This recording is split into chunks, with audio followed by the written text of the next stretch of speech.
Assalamualaikum warahmatullahi wabarakatuh. Sebelumnya beliau adalah mantan istri dari orang yang berinisial Y yang kemarin sempat mengadu ke Komisi 3 DPR RI terkait adanya penyekapan dan terkait perilaku yang katanya anak disuruh memperagakan adegan yang tidak seharusnya, yang mana itu adalah sebenarnya tidak pernah terjadi. Makanya ini dari mantan istrinya yang akan menyatakan semuanya dan menceritakan apa yang sebenarnya terjadi. Mungkin bisa langsung nanti dari Mbak Arimbi yang menyampaikan. Saya yang disebutkan berinisial A. Saya dulu mantan istrinya si Y, dan si Y itu cemburu kepada atas nama si D. Saya dituduh berselingkuh dengan atas nama si D. Nah, untuk melampiaskan kecemburuannya itu, saya dan si D disekap selama 3 hari. Disekap di tempat yang berbeda. Selama disekap itu, si D ditanya terus, disuruh mengaku. Kalau tidak mengaku, dia juga mungkin dilakukan pemaksaan ya, intimidasi segala macam. Akhirnya suatu saat setelah 3 hari, si D berhasil kabur. Di saat si D berhasil kabur, si Y otomatis belum terlampiaskan emosi ya, rasa cemburunya belum terlampiaskan. Dia menyuruh saya melakukan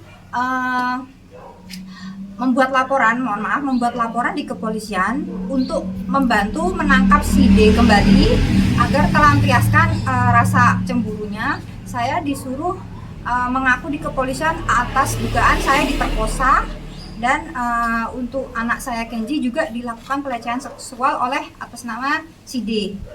Nah, kalau saya tidak mau melakukan laporan palsu itu, saya di dalam rumah disekap dan dipukulin dan segala macam. Dia melakukan KDRT terhadap saya. Akhirnya dengan berat hati yang tidak sesuai dengan kejadian sebenarnya, saya datang ke Polres bersama si Y untuk melaporkan si D. Di saat itu saya membuat laporan bahwa saya diperkosa dan anak saya juga ada tindakan pelecehan seksual oleh si D. Setelah itu pihak kepolisian mulai melakukan proses sebagaimana prosedur untuk laporan saya.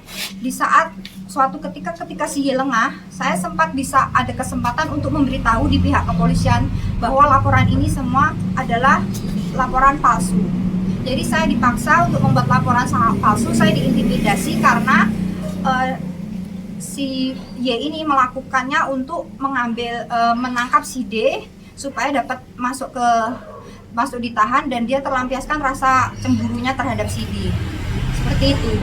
Jadi saya dipaksa untuk memberikan laporan palsu di kepolisian, sedangkan saya sendiri tidak pernah terjadi sesuatu terhadap saya dan anak saya. Seperti itu. Termasuk pelecehan tidak terjadi. Termasuk pelecehan juga tidak pernah terjadi. Jadi itu hanya kecemburuan suami saya, mantan suami saya terhadap si D. Dan dia mengira, karena saya pernah memberi pengakuan kalau saya memang diperkosa, dia mengira saya yang berbohong karena saya berbalik tidak memberikan pengakuan kalau padahal saya memberi pengakuan diperkosa hanya untuk keselamatan diri saya. Posisi saat itu saya disekap 3 hari, dan mungkin kemungkinan saya tidak tahu saya bisa hidup atau enggak di dalam situ kalau saya tidak dibantu oleh pihak dari Polres. Seperti itu. Setelah itu saya langsung diamankan dari pihak Polres sesuai prosedur dengan bantuan dari Balai Kota. Saya ke PT PAS, saya diamankan di sana. Hingga saat ini suami masih merasa kalau pihak Polres dan saya bersekongkol menutupi kasus perkosaan ini. Seperti itu. Itu disekapnya di mana itu, Pak? Disekapnya di rumah suami, mantan suami saya. Mbak, sosok Y sendiri seperti apa sih, Mbak, pribadinya? Pribadinya dia dari awal memang dia temperamental dan juga cemburuan, seperti itu. Makanya dia melakukan sesuatu hal yang tidak sesuai keinginannya akan selalu dikejar terus. Dan orang-orang yang tidak bisa membantu dia, tidak sesuai dengan kemauannya, bakalan menjadi tertuduh yang selanjutnya. Apakah pernah melakukan tindakan kekerasan? Kekerasan pernah, Pak. Saya pernah dipukul untuk di bagian sini, Pak, pelipis saya sampai pembuluh darah mata pecah. Saya diperiksakan ada rekam medisnya juga di klinik di daerah Lawean sewaktu itu. Dan mungkin ada pertanyaan lagi? Dan itu juga dilaporkan secara resmi ya KDRT? Untuk KDRT saya laporan resmi.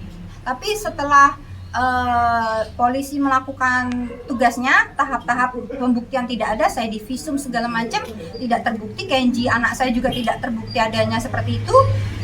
Polisi juga saya langsung datang ke polisi untuk menutup kasus ini karena saya harus pindah keluar kota dan saya sudah nggak bisa mengatur lagi untuk urusan-urusan kepolisian. Saya pikir juga kasus ini sudah tertutup.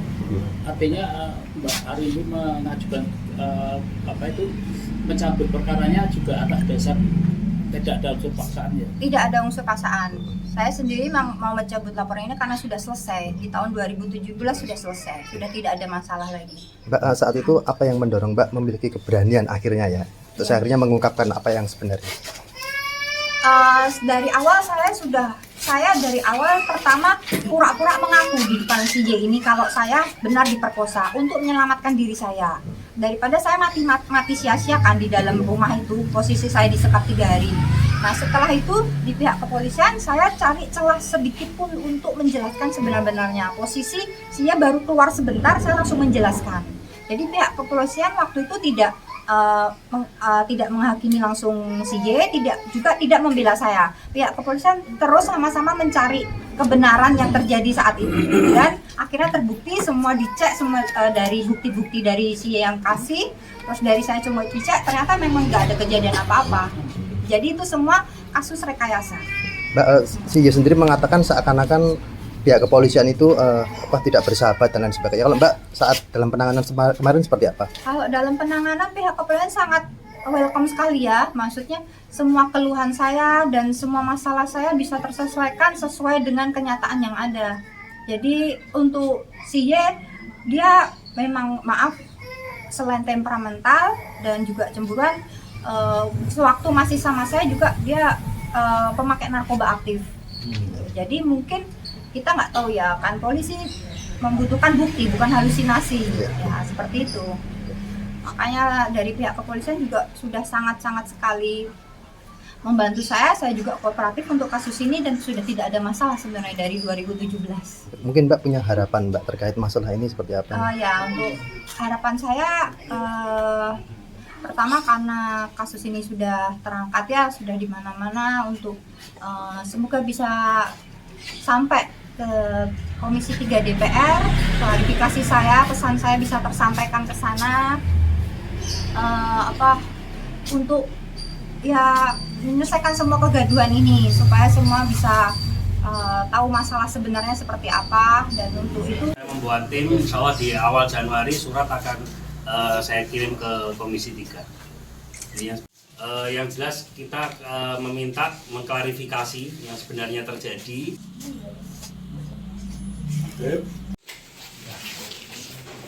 Terima kasih rekan-rekan media semuanya. Nggih, matur suwun Mas Arnaf.